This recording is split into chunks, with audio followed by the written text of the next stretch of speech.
kaibigan, mga kasama, PSMS Anthony Francisco, Sigat PNCO. Sa pangalan ng ating Hepe, Police Lieutenant Colonel Jonathan B. Ilay. Samahan niyo po kami sa isang ating BIDA program, ang Drug Awareness Campaign. And lecture din po dito po sa ating ongoing CBDRP program. Pink batch na po ito dito po sa JFG. Nawa po sa mumunting bagay na ito ay makatulong sa ating mga PWOODs sa tuluyan na ng pagbabago at lumis ng landas patungo sa pinagbabawal na naman. Hanggang mamaya po.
Para sa kabataan, maging makadiyos, makatao at makakalikasan.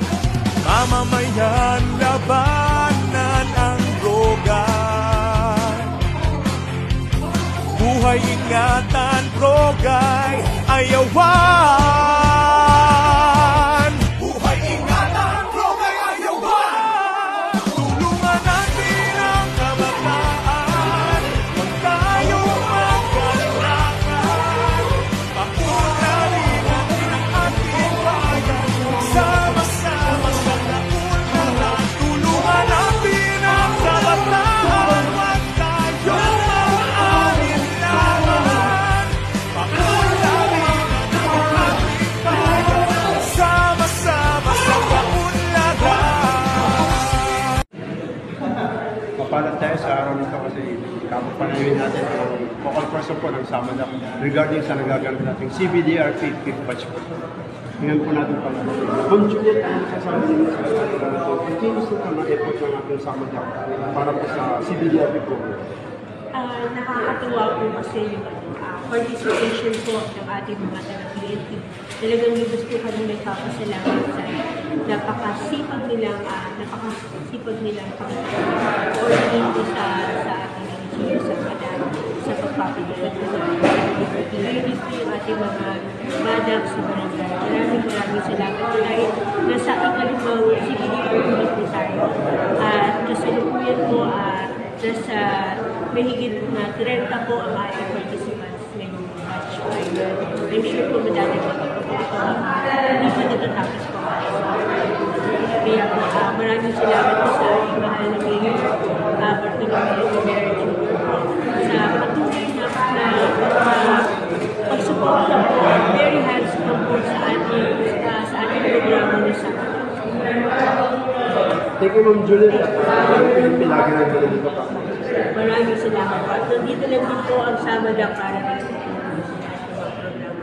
Salamat po, Ma'am Juliet. Thank you po. Sama sa kaunlaran. Oh, oh, oh,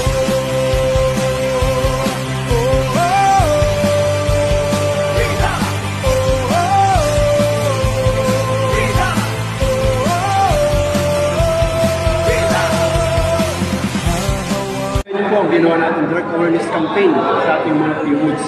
Nawa sa munting bagay na ito ay makatulong. Salamat po sa Samadak kaya LGU. Pagpapandak sa ating ito upang ibahagi ang nilalayan ng ating programa. Ang BIDA program nito para sa pag-iwas pinagbabawal na naman. Ganun din po sa bagong Pilipinas, ang gusto ng pulis, ligtas. Don't forget, like, share, and comment. Ingat po.